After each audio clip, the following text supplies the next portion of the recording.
So I'm, let me do the clicker thing. I'm Julian Pieters. I'm the MD at Ampetronic. Ampetronic is the largest provider of induction loop solutions globally. And Tracy. I'm Tracy Bathurst. I'm the CTO at Listen Technologies.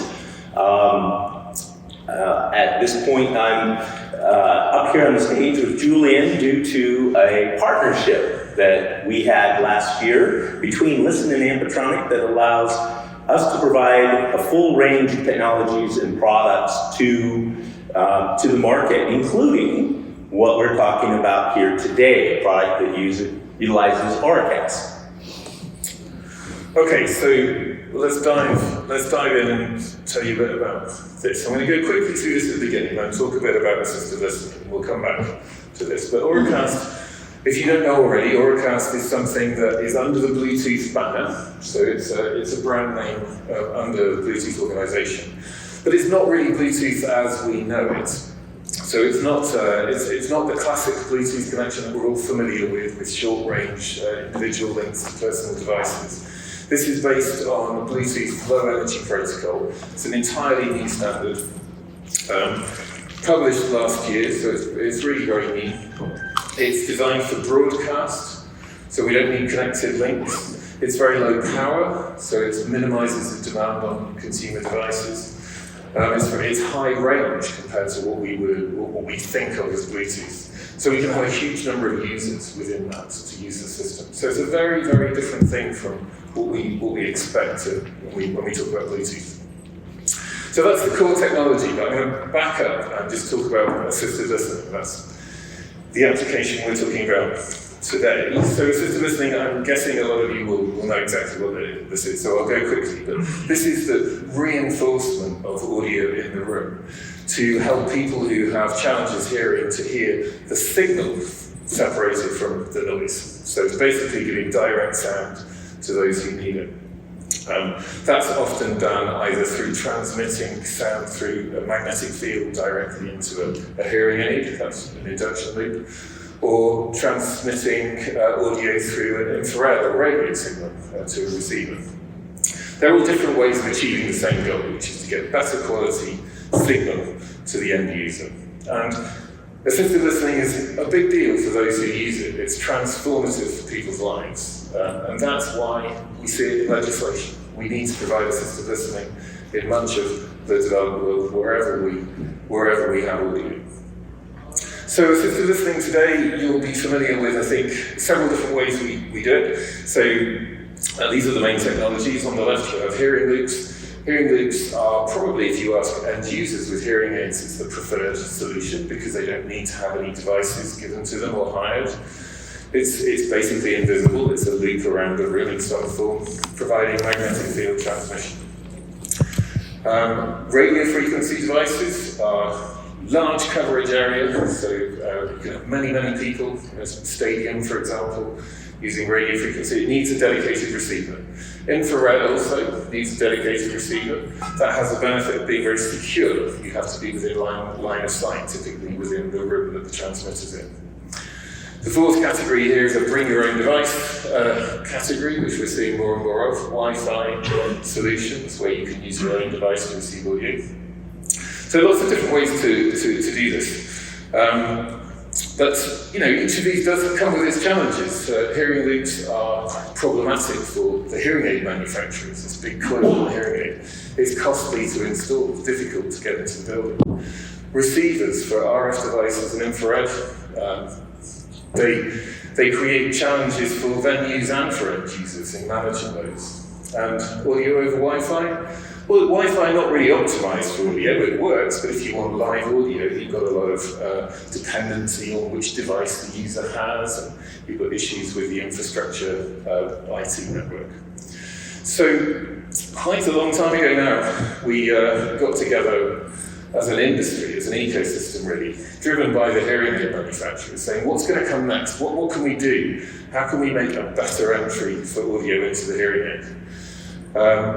Not just for assistive listening, but for getting audio from all sorts of devices into the hearing aid. Something that would be kind of low power, so suitable for hearing aid use, something that could broadcast, have very low latency so we can use it in live audio applications, and be an open standard. 10 years ago, all of the hearing aid manufacturers were fighting each other to find the best unique widget that only they could use. So it's taken a long time to get this collaboration. In fact, in 2013 we started the meetings. The publication of the standards is 2023, so that's 10 years to get the industry to coalesce around this technology. But the good news is that that's happened. We have an open standard. It really does address quite a few of those issues with the other technologies. I mean, it's going to come with its challenges of its own, but this technology exists to target this application. So it's no surprise that it is a really good fit. And the other thing to know is, like, while we might not see much about Auracast at the moment, and you could walk around the halls, you won't see very much of it. What I can tell you is that the industry's busy beavering away, getting this technology into devices. And I'm going to come back a little bit to that, where we are in the state of the industry. So, but before that, Tracy, maybe I can get you to... Thank you. All right, so we've got the background on Auracast now, but what does it mean to the end user in the venue? So the benefits of Auracast, I mean, to start out with, it's a broadcast technology. That means one transmitter can transmit to any number of receivers in range. So a large number of people can be listening to a single broadcast. Second, because, as Julian mentioned, it's an open standard, then individual manufacturers can make their own devices and have them interoperate among each other. This is a huge advantage. You can bring your own devices to a venue and connect to a transmitter and hear the audio. So you don't have to have a receiver provided by the venue to do that. You can use earbuds, you can use your own hearing aid. Also, the standard from the beginning was designed for high quality audio. It can support anywhere from telephony to save power, up to CD quality audio as part of the standard. It was also designed for very low delay. So in live applications where delay is critical, Auracast fits well. The latency in that scenario is typically 30 milliseconds around that time frame for a live scenario. It has several options that can be set up. One, it can be secure. You can use encryption on the link. So that's important for venues that have paid participants and don't want people listening outside or they haven't paid for a ticket, or those type of situations. It supports multiple languages. The information about what language is transmitted is part of the stream, as we'll talk about a little later. We talked about coverage area. So the range of this is not classic Bluetooth, which typically was a cable replacement type of technology. This has range that's typical of other assistive listening type technologies, RF technologies. So in the hundreds of meters, depending on when you're inside or outside, can all be achieved with this technology. Because it's RF transmitter, it's easy to install. Basically, you feed audio to it, you turn it on, you do a little configuration, and it's good to go. And there's not a lot of installation work that's typically involved to manage that. And from a user's perspective, this is a worldwide technology, and a user that has a hearing aid that he uses at a venue in the US can also use that in Europe and Asia and other places in the world, because this is using the same bands that are allocated for Bluetooth and Wi-Fi. So, how does this work, right? So at a high level, simple level, there's a transmitter. It creates an Auracast broadcast, and that's sent to receiving devices. From a Auracast broadcast, one of the elements of the broadcast is it's broken up into two pieces. There's a thing called advertisements that send information about the audio streams, and then we encode the streams themselves. We're going to go into a little more detail coming up with that, okay? First, the transmitter. So the transmitter's job is basically to take the audio, which you feed in from whatever the source is, and create that Auracast broadcast. So it turns it into a digital stream that is then sent over the air, and then picked up by a receiver on the other side. So what can be an Auracast transmitter? We're going to see things that look like access points that are Auracast transmitters. We're going to see things that are transmitters built into TVs. We're going to see your cell phone become an Auracast transmitter, your laptop. So it's good. There's lots of Auracast transmitters, but for group scenarios, which we're spending a lot of time talking about here today, we're going to see these transmitters that are mounted on the wall or the ceiling kind of scenario. Okay, so the broadcast. The broadcast, as I mentioned, is broken into two broad categories. The audio streams, and I can have more than one audio stream. I can have multiple streams being sent. And then the advertisements, which tell receivers how to connect, information about the streams, whether it's stereo, what audio quality it is, whether it has a particular language. I can even send more information about the stream that a user can link to. So there's lots of options that is in that advertisement information sent to the receiving device. Well, why do we do that? Okay. Well, Auracast from the beginning was designed for a wide variety of receivers. Some of them are pretty tiny. Think of hearing aids or earbuds, which don't have elaborate user interfaces that could select an Auracast broadcast. And if I have multiple broadcasts, I need a way to select that from a user's perspective. So by separating the advertisements from the streams, you can use what is called an assistant, which is another device that receives the information about that broadcast. It is connected to the receiver that's going to receive the information, and it says, hey, here are the broadcasts available to me. A user can select that, and then it tells the receiver how to connect to the transmitter. This makes it very easy for a lot of, and a very powerful scenario for connecting to these broadcasts. I could have earbuds that my watch detects when I enter the area that there's an Auracast broadcast available, shows on the screen, I select it, and it tells my earbuds to connect directly to the transmitter. Now, why wouldn't you go through a phone or something like that? Well, every hop adds delay. And so by having this assistant tell how to connect between the receiver and the transmitter, you minimize the delay between the transmitter and the receiver and enhance performance for the listener. Receivers come in all sizes. We talked about earbuds, headphones, and some of these would use an assistant and some wouldn't. Earbuds or headphones may use audio to detect an Auracast broadcast and a simple button to select. You could do that. Receivers can have displays that you could select an Auracast broadcast. There's any number of ways that a user could connect up to that. And it's up to the manufacturer how to do that. Okay, where can it be used?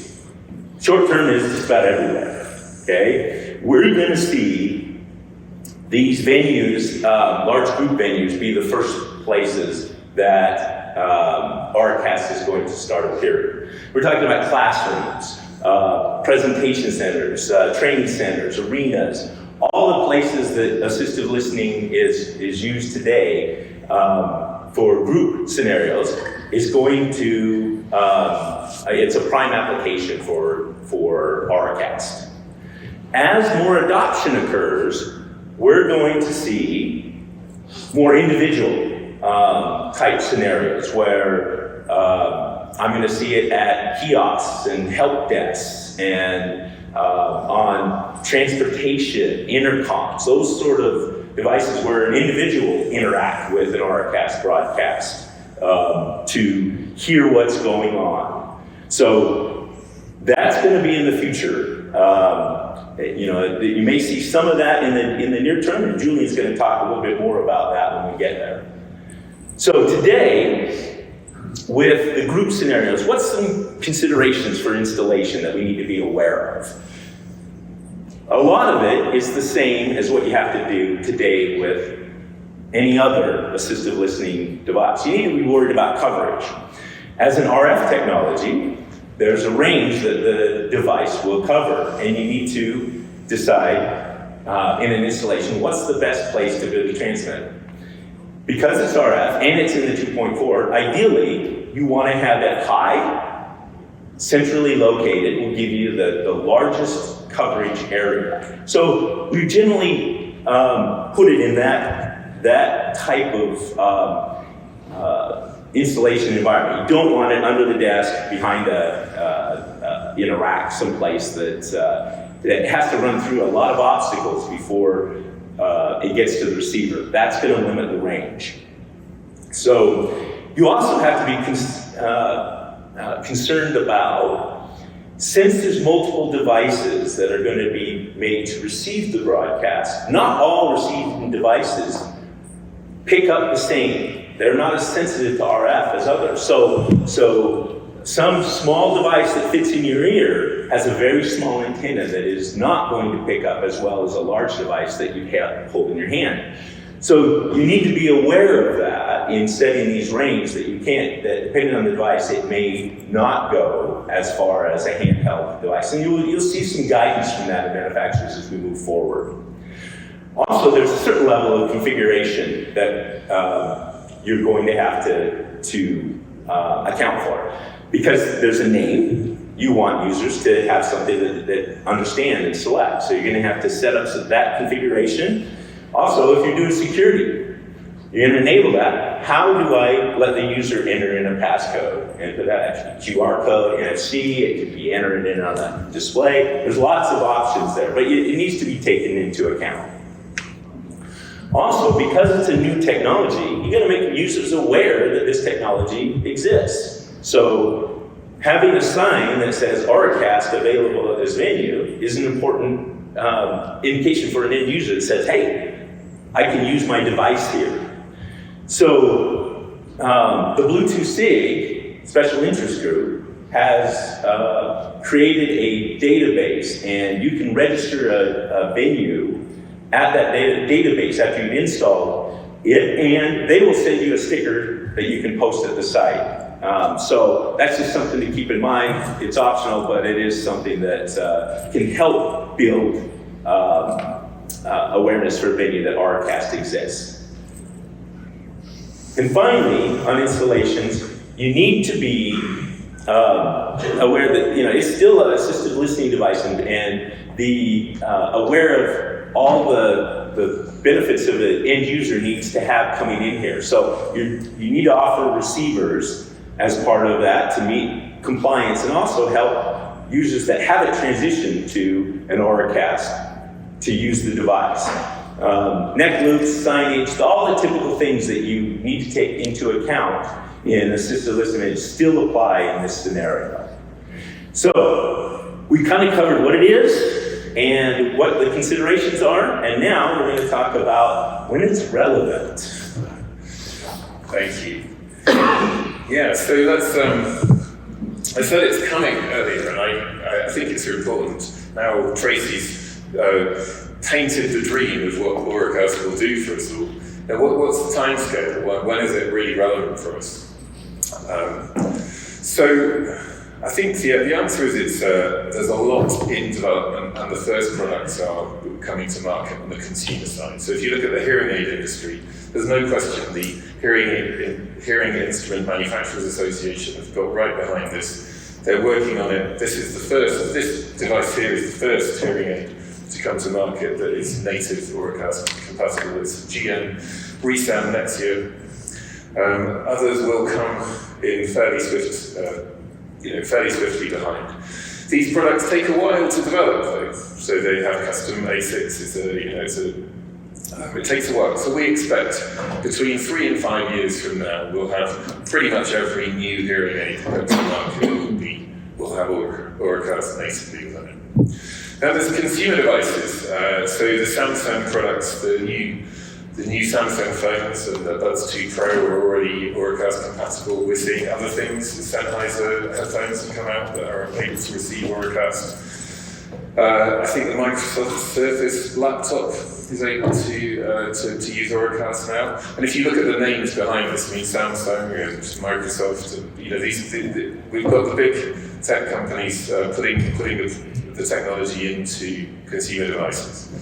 So again, I think in 2 to 3 years, I suspect you'll see most consumer devices, phones, are going to have it. Of course, Apple won't tell anybody what they're going to do and whether they're going to do it until they've done it, but we expect to see that probably later this year that they would make some announcements about that. So that's coming. I think these devices, over the next 5 years, there's going to be an adoption process. Certainly today, if we went out there and asked everybody in this room who's got an Auracast receiver, the answer is going to be pretty small. So, but the public side is starting at the same time, right? Even though we don't have the receivers in this room, the assisted listening provision is possible to do now. So one of the products, I think the first installed product is the one that we've partnered on. You will see others come to market. The picture on the right-hand side of the screen there is Ori, which is the product that we put into the market. This allows us to get venues adopting Auracast technology earlier. So I'm going to just go to, if the clicker works. So I guess this is really a big takeaway for you about what does it mean for this industry. So we've got this coming down the road. We're going to see a lot of adoption of consumer devices. We're going to have people who are able to connect to this in increasing numbers throughout the next 5 years. But venues have got a couple of different options here to think about this. Obviously we could just wait and see that adoption cycle come. Or there's an option to adopt now. And I think there are 2 strategies that we've been talking to venues about. One is parallel provision. The optimum way to deal with this kind of paradigm shift in technology for assistive listening is to let the users do what they need. That's the best form of accessibility. It's one way you tailor it to all the different types of users. So having, for example, a loop system where you put an Auracast transmitter into the same space means that over that time period, whether it's 1 year, 5 years, 10 years, you have different users coming with different needs. They're able to serve that need with different systems. The other alternative that venues can consider today is to put in an Auracast system, but with receivers in the same way that you would with an RF or an IR system today. And then you have something that acts in the same way as one of those other receiver-based systems, but over time, more and more users are able to come and use their own devices to connect to it. So these are 2 strategies that, with product coming to market now, the industry has 2 ways to adopt the technology ahead of the wave of consumer devices. And then there's a slide which you can get in the handouts, which I think covers exactly what we have talked about. Over the next 5 years or so, I think gradual adoption in consumer devices. I think over 5 to 10 years, you're going to see this become ubiquitous. When you have a majority of the population with Auracast devices in their pockets, we'll see a lot more of this coming in, say, transport applications, help points, everywhere where you see audio provision. So I think, to answer the question from the beginning, is this a new future for assisted listening? I think all of the signs are that it absolutely is. We have all of the technology companies are on board behind this. The hearing aid manufacturers are behind it. So it's just a question of the timescale to see this roll out. So hopefully that has answered the question for you that we came into this with. I've put up here that our contacts, and we're around the Listen Ampetronic booth. You're welcome to come and find either of us, and obviously learn some more. But otherwise, I think that's probably what we have to say for today. Should we, a few minutes where we can take some questions? So. Do you anticipate deprecation of all the other technologies in that 5 to 10 year window, like once Auracast all prevalent? Should I take that? Yes, sir. So I think there's going to be a shift, and I think that shift will come. It won't come overnight. So I think, at the moment, as I say, in this room, right, how many people can use it, right? So loop technology is particularly being used by a lot of people who have hearing aids compatible with them. So there's a cycle, and that's why one of the adoption paths, I think, really perhaps the optimum adoption path, is to leave those other technologies there and have that Auracast transmitter to allow consumers to make their own choices. I think if you go forwards 10 years, I don't think people will be talking about those other technologies except for much reduced niches. So just to be clear, each of the technologies does have some unique benefits. Like IR is highly secure, you have to be, and courts are always going to like that. That's going to be the specs in 10 years, I suspect. The same for Wi-Fi, the same for the others, but there will be a pretty big shift. Thank you. Do you have an app now? Sorry? Do you have an app to go on the phone or whatever device that you want to use? Let's say, because the phone will be the most common one. Yeah, I think so. The hearing aid manufacturers are ahead of the curve. They are developing apps like the GM Nexia products has an app that will have the Auracast function built in. One of the nice things about this technology is we don't need an app because it's native in Android or iOS. That's what we hope. So we are still waiting to hear from Apple, but Android's got there, and those things are going to mature quite quickly as people start to use them more. It's a big difference, right, for everybody. If you're reliant on a manufacturer continually updating apps, having to install the latest version, that's a lot less preferred than if it's native in the operating system. Yeah,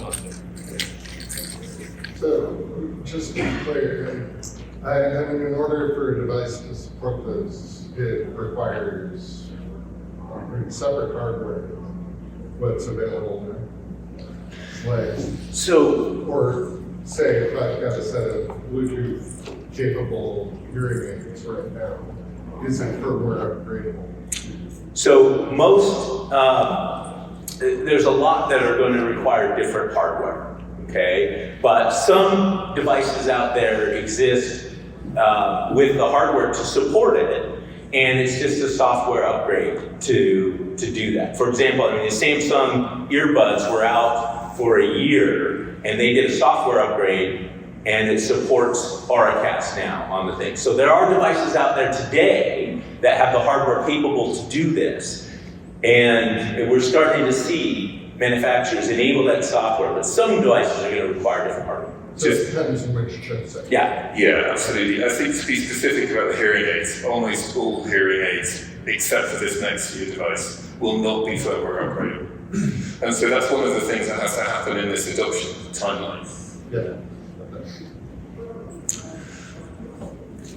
Going back to you had your hand up first, sorry.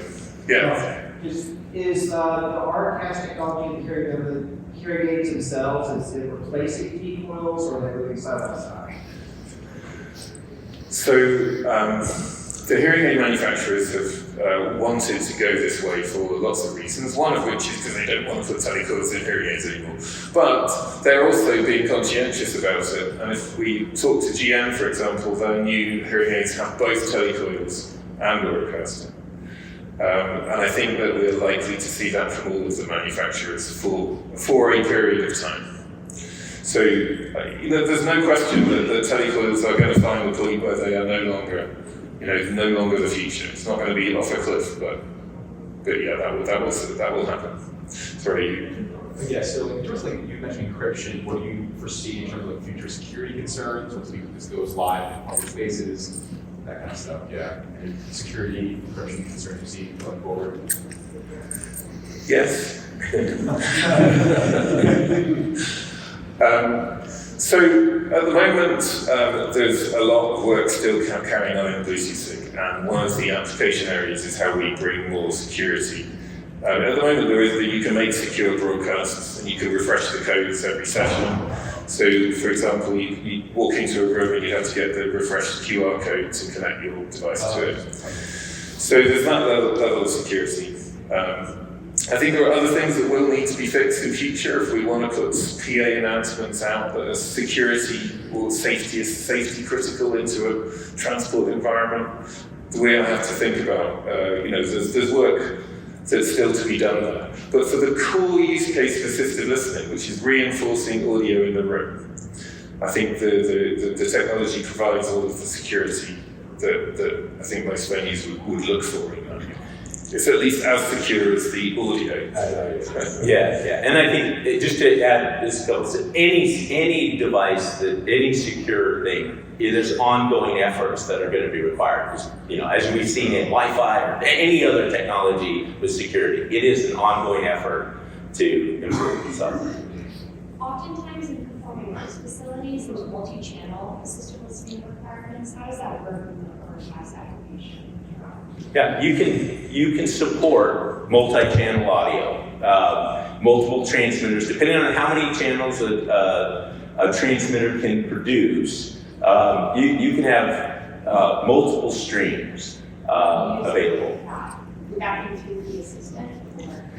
Or a receiver. I mean, either one can look at, it scans the area for an Auracast broadcast, and each one of those would have a broadcast, and then you would select which one you want to select. Yeah, so today, if you take the example of the product that we've put out, receivers, we can configure to just have the list of the things that you want to have in the venue. The Android and iOS functionality is very early. That's gonna get a lot more sophisticated over time, but in the end, it will be just that the user can make selections. I've got a question. We're in the 2.4 gigahertz bandwidth for all of this. Is there concerns about coordinating? We're obviously not using that as much for Wi-Fi anymore, but also on large-scale deployments, how are we coordinating that? What's the intent to try to leverage current wireless technologies, big venues, antennas and things like that for large spaces don't have to specialize? I'll let Tracy give a technical answer. I'll give you a practical answer. So we take these devices and we try them out at the worst, most noisy Wi-Fi environments, like here, for example. And we've had a transmitter giving 100-meter range in an environment which is completely saturated with Wi-Fi. So in terms of from a functional perspective, it seems to be really extremely robust. From just a simple, small, what we call access point? Yeah. So the way it was designed from the beginning was to coexist with all these other environments. The transmissions are very short, high-powered, and so it's designed from the beginning to work in these type of environments. So, obviously, the worse it gets, you will suffer effects from it, but it's pretty robust. As Julian said, we've had it on the trade show, and you can it operates in pretty harsh environments. So just follow-up, are we using, how are we approaching modeling that? Obviously, partner steel and concrete and things like that. Are we looking to leverage current wireless design tools like IUA, things like that to design and deploy that so we know what we have covered? We'll see. This is a topic of the Bluetooth Special Interest Group as well, as how to verify coverage and stuff like that. So we'll see that evolution over time. At the early stages, like I said, it's designed to be pretty robust. So as things progress, there'll be more tools to do that. But it's pretty robust today to get the coverage. And using some guidance from manufacturers, you'll be able to, I think, in most environments, have a successful installation. Just conscious of time and the fact that you've had your hand up for reasons. Maybe this is the last question, I think. So. Is this bandwidth, is this protected in both, in the US by the FCC, or would this be just leveraged on a product, just wireless headphones to listen to your TV, or wireless microphones? Like, what's What's the barrier, It's- the box around this? It's shared in a space all over the world that is allocated for these types of devices. So it's not dedicated to one technology, but as we talked about, it was designed with that in mind. It has to coexist with all these other devices out there. And it does so quite well. But it is the same 2.4 band that is used for all sorts of other devices.